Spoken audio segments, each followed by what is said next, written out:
আমার বন্ধু আমার ভাই ব্যারিস্টার সাইদুল হক সুমন ভাই, তিনি আজ অসুবিধা আছেন। আল্লাহ যদি আমাকে দয়া করেন, তিনি যদি নির্দোষ হন, ওনার জন্যে যা করার আমি তাই করে আপনাদেরকে সারপ্রাইজ দিব ইনশাআল্লাহ। আপনারা চান না বাগানবাসী? চান না? চান না তো চান না? যদি চান, আমি যে কথাগুলো বলছি এই কথা কি আগে কেউ বলেছে? বলে না। এই জন্য তারা বলার সাহস রাখে না। এই জন্য যিনি চা বাগানকে নিয়ে স্বপ্ন দেখেছেন, যিনি চা শ্রমিকদেরকে নিয়ে স্বপ্ন দেখেছেন, যিনি রাস্তাঘাট করার স্বপ্ন দেখেছেন, এই দেশে আমি আবারও বলে দিয়ে যাই, এই দেশে যারা অযথা মিথ্যা হয়রানি মামলায় গ্রেফতার হয়েছে, ইনশাআল্লাহ আমি যদি আসতে পারি, মিথ্যা মামলায় যাদেরকে গ্রেফতার করা হয়েছে তাদেরকে ইনশাআল্লাহ তাদের পক্ষে আমি আইনি লড়াই করব। আইনি লড়াই করব। সবাই আমার জন্য দোয়া করবেন, আমাকে আশীর্বাদ করবেন এবং আপনাদের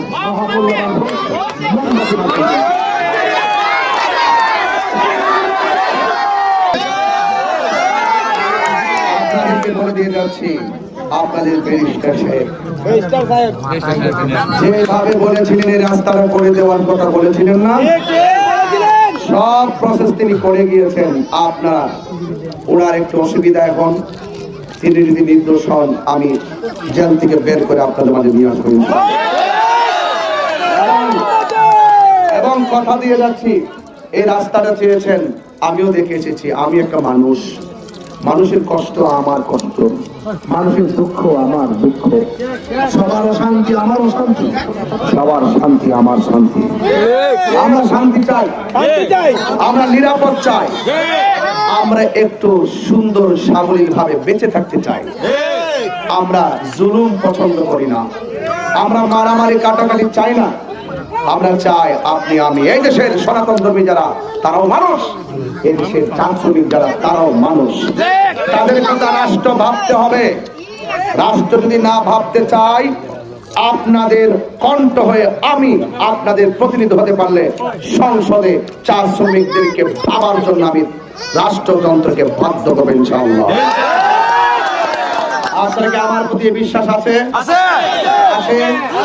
আপনারা ইউটিউবে ফেসবুকে অনেক বক্তব্য দেখেন না? আমি কিন্তু দীর্ঘ 22 বছর ধরে আপনাদেরকে নিয়ে কাজ করে আসছি। আমি অনেক প্রফেশনে ছিলাম। যেহেতু আমি রাজনীতিতে এসেছি, একটি দুর্যোগ মুহূর্ত, একটি সমস্যা এখন দেশে চলছে, বাংলাদেশে একটি ক্রাইসিস চলছে, মাজার ভাঙ্গা হচ্ছে, ভাঙছে না? ভাঙছে না? মাজার ভাঙ্গা হচ্ছে, একজন হিন্দু সনাতন ধর্মীকে মেরে গাছের মধ্যে ঝুলিয়ে আগুন দিয়ে পুড়িয়ে দেওয়া হয়েছে। এইভাবে কোন রাষ্ট্র চলতে পারে না, এইভাবে কোন দেশ চলতে পারে না। সবার আগে মানুষকে নিরাপত্তা দিতে হবে, সবার আগে মানুষকে শান্তি দিতে হবে। হামলা মামলা আপনারা ভয় পাবেন না। আমাকে আজ যেভাবে পেয়েছেন, আমি আপনাদের সুখে দুঃখে আপনাদের পাশে থাকবো। আজকে যারা মিষ্টি কথা বলে, তাদের মুখে অনেক মিষ্টি, ভিতর কিন্তু বেশি সুবিধা নয়। আমরা মুখে বলার আগে হৃদয়টাকে ঠিক করব, অন্তরটাকে আগে ঠিক করব। যদি অন্তর ঠিক রাখি, তাহলে মনে রাখবেন প্রত্যেকটা কাজ করা সম্ভব। উপরওয়ালা দয়া করবে। এই রাস্তা অনেক কষ্টে আপনারা দিন কাটাচ্ছেন। আজকে আমি এসেছি, গতকালতে এসেছিলাম এই এলাকায়, আপনাদের এতে ইয়েতে গিয়েছিলাম, ফ্যাক্টরি গিয়েছিলাম। আমি সেখানেও বলেছি, আবারও বলছি, আপনারা হতাশ হবেন না, আপনারা চিন্তিত হবেন না। আপনাদের নিরাপত্তা দেওয়া, আপনাদের শান্তি দেওয়া, যা কিছু প্রয়োজন আমি করব। শিক্ষা, স্বাস্থ্য, অবকাঠামো উন্নয়ন, রাস্তা, ইনশাআল্লাহ যদি আপনাদের ম্যান্ডেট, আপনাদের সমর্থন, আপনাদের ভোট নিয়ে যদি আমি আপনাদের প্রতিনিধি হতে পারি, আপনাদের সুখে দুঃখে আপনাদের পাশে থাকবো ইনশাআল্লাহ।